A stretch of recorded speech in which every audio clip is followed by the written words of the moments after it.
Hello everyone, स्वागत है आप सभी का हमारे यूट्यूब चैनल एप्पल क्लासेस पर। आज की क्लास में हम क्लास 7th ज्योग्राफी की एक्सरसाइज को करने वाले हैं। जो एनसीईआरटी की बुक्स है उसमें जो फर्स्ट पार्ट की एक्सरसाइज दे रखी है उसको आज हम कंप्लीटली करने वाले हैं। उससे पहले हमने पिछली क्लास में एक क्वेश्चन आपको दिया था, उसका आंसर आपको बताना था कमेंट के माध्यम से, तो उसका उत्तर देख लेते हैं। उसका उत्तर है कि विश्व पर्यावरण दिवस कब और क्यों मनाया जाता है। तो विश्व पर्यावरण दिवस को हम 5 जून को मनाते हैं। यह लोगों में पर्यावरण के प्रति जागरूकता फैलाने के लिए मनाया जाता है। चलिए आज हम क्लास में आज की में क्या क्या पढ़ने वाले हैं तो देख लेते हैं। आज की क्लास में हम पढ़ने वाले हैं एक्सरसाइज, जिसमें हम प्रश्नों को पढ़ेंगे, ऑब्जेक्टिव प्रश्न करेंगे, मिलान करेंगे और कारण बताओ प्रश्न जो उसमें दे रखे हैं उनको भी कंप्लीटली करने वाले हैं। तो चलिए, पहला क्वेश्चन है जो एक्सरसाइज में दे रखा है एनसीईआरटी की में, परितंत्र किसे कहते हैं।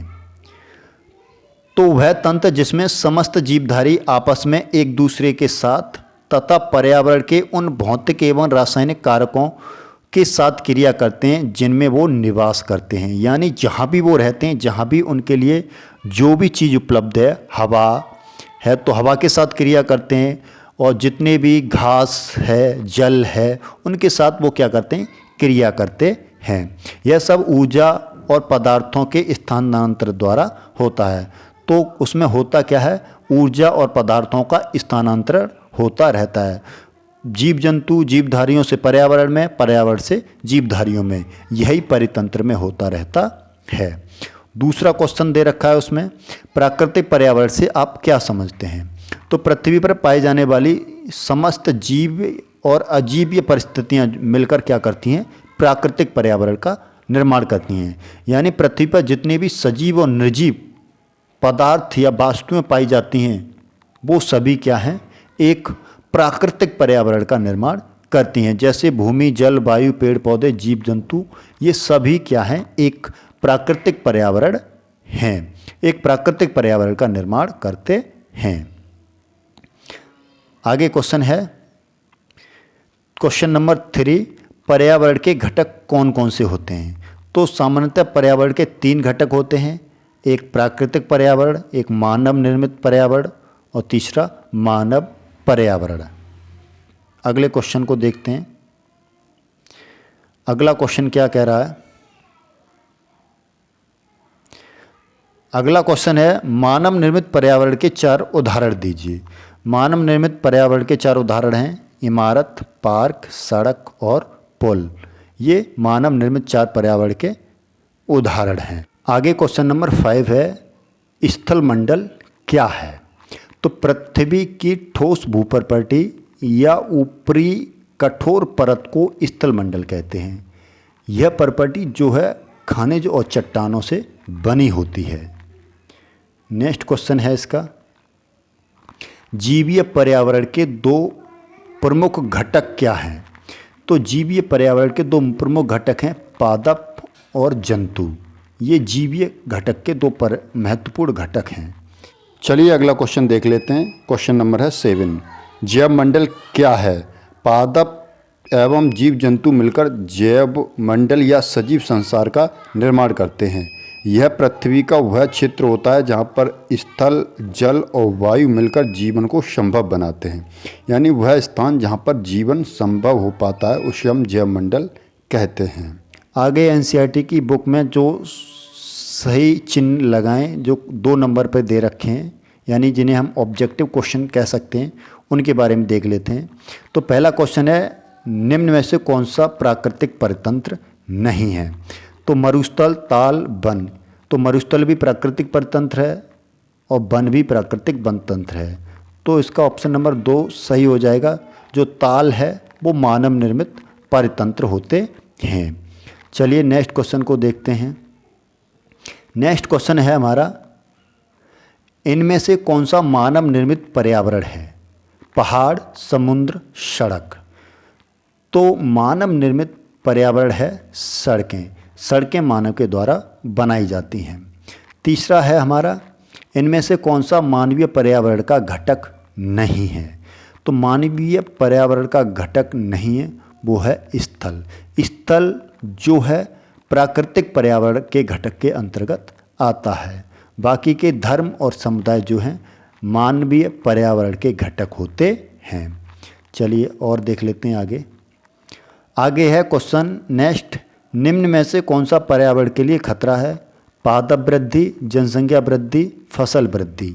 तो इनमें से कौन सा पर्यावरण के लिए खतरा है? तो ऑप्शन नंबर 2 जनसंख्या वृद्धि जो है पर्यावरण के लिए बहुत ही ज़्यादा खतरनाक साबित हो सकती है। आगे है क्वेश्चन नंबर 3 एक्सरसाइज का, निम्नलिखित स्तंभों को सही मिलाइए। तो पहला है जैव मंडल। तो जैव मंडल क्या होता है? जैव मंडल वह सक्रिय क्षेत्र होता है जहाँ पर स्थल, जल एवं वायु परस्पर क्रिया करते हैं। दूसरा है वायुमंडल। तो वायुमंडल क्या है? पृथ्वी को घेरने वाली वायु की चादर जो है वो वायुमंडल कहलाती है। तीसरा है जलमंडल।